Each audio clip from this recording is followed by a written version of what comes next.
Assalamualaikum warahmatullahi wabarakatuh, Bapak dan Ibu Sivitas Akademik Universitas Pendidikan Indonesia. Pada video kali ini, kami akan menjelaskan langkah-langkah dalam penyusunan sasaran kinerja pegawai sesuai Peraturan Menteri Pan-RB Nomor 6 Tahun 2022.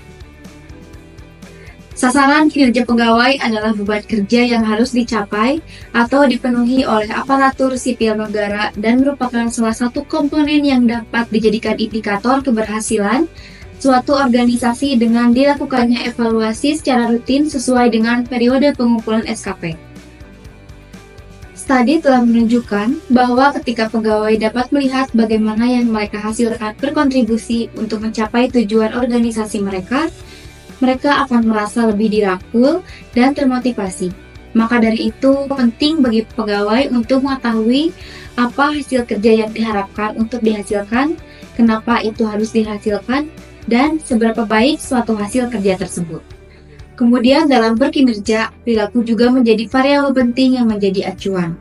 Bapak dan Ibu, ada beberapa dokumen yang diperlukan saat penyusunan SKP. Yang pertama ada rencana strategis, yang kedua perjanjian kerja pimpinan, yang ketiga indikator kinerja utama perguruan tinggi, yang keempat susunan organisasi tata kerja, yang kelima rencana kerja dan anggaran tahunan, yang keenam rencana kinerja atasan langsung.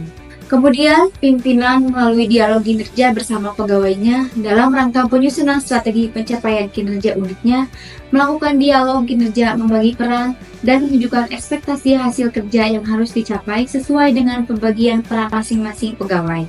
Ekspektasi disampaikan terhadap hasil kerja pegawai dan juga perilaku kerja yang berpedoman kepada Core Values ASN berakhlak beserta panduan perilakunya.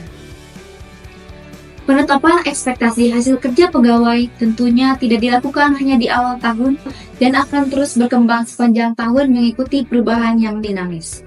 Jadi, tidak menutup kemungkinan ekspektasi pegawai bertambah seiring dengan penambahan strategi pegawai melalui penugasan-penugasan baru atau direktif baru.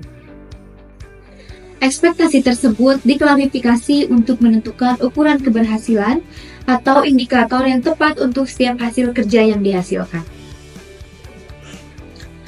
Penetapan seberapa baik suatu hasil kerja dihasilkan atau kita sebut dengan indikator kinerja dapat dituangkan dalam pendekatan yang kuantitatif, yakni pendekatan terhadap satuan pengumpulan dan angka-angka, ataupun dalam bentuk yang lebih deskriptif atau dengan narasi, yakni pendekatan yang lebih kualitatif. Berikut ialah contoh format SKP untuk JPT atau pimpinan unit kerja mandiri secara kuantitatif bersama dengan format manual dan lampirannya.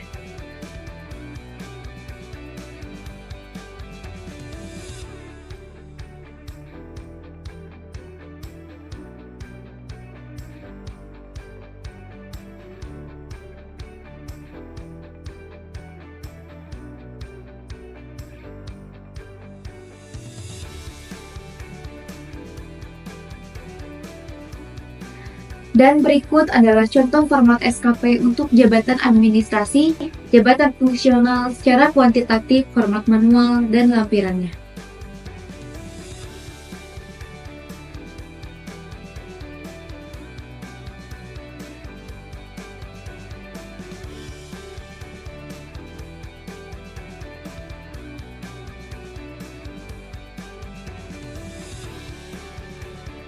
Untuk format kualitatif berikut contoh SKP JPT Pimpinan Unit Kerja Mandiri, Jabatan Administrasi, ataupun Jabatan Fungsional berupa format manual dan lampirannya.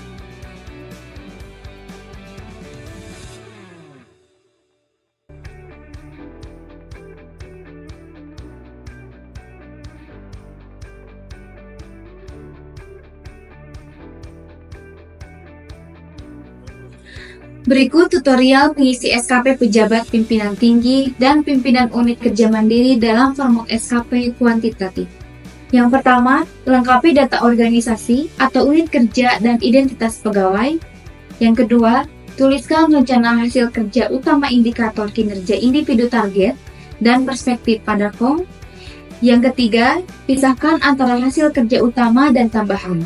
Adapun hasil kerja utama adalah hasil kerja yang mencerminkan tingkat prioritas tinggi Sedangkan hasil kerja tambahan adalah hasil kerja yang mencerminkan tingkat prioritas yang rendah.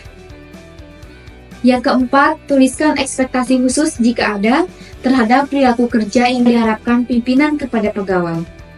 Tahap selanjutnya ialah menyusun manual indikator kinerja untuk SKP pejabat pimpinan tinggi dan pimpinan unit kerja. Form manual indikator memuat penjelasan dari masing-masing hasil kerja beserta indikator pada form SKP.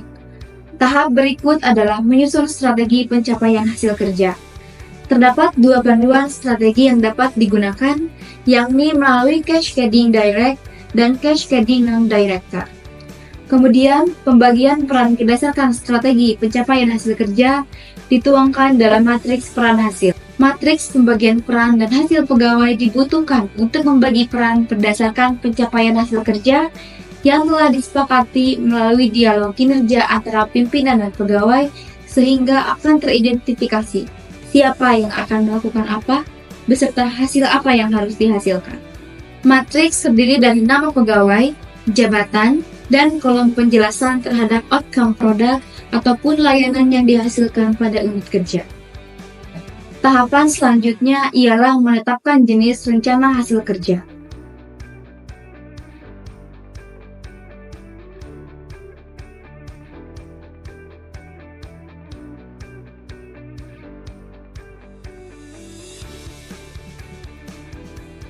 Tahap berikutnya adalah menetapkan dan mengklarifikasi ekspektasi terhadap hasil kerja dan perilaku kerja pejabat administrasi dan pejabat fungsional, serta menuliskannya dalam format SKP atau kita namakan dengan penentuan indikator. Adapun tahap terakhir, kita menyepakati sumber daya yang dibutuhkan, skema pertanggungjawaban, konsekuensi pencapaian kinerja pegawai, serta menuliskannya dalam format lampiran SKP. Bapak dan Ibu, demikian video tutorial perencanaan dan penetapan SKP pegawai ASN. Terima kasih dan semoga bermanfaat.